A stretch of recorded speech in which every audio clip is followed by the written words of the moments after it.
जाग जाओ मुसलमानों, ये जागने का वक्त है। कयामत करीब आ चुकी है। मेरे भाई, मेरे दोस्त, अल्लाह से आहद करो कि तुम्हारी वजह से कयामत ना आए। ये वक्त है अपने आप को संवारने का। आप कौन हैं? आपका मकसद क्या है? क्या आपको पता है? नबी सल्लल्लाहु अलैहि वसल्लम ने हमें सीधा रास्ता दिखाया है।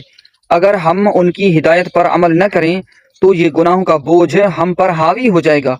और जान लो कि नीयत पर सब कुछ मुनहसर है। अगर आप अच्छी नीयत से कोई काम करें तो वो आसमानों में लिखा जाता है। अगर आपके पास कुछ भी नहीं है लेकिन फिर भी आप यतीमों की मदद करने की नीयत रखते हैं तो अल्लाह आपको उनकी मदद करने का रास्ता फराहम करेगा।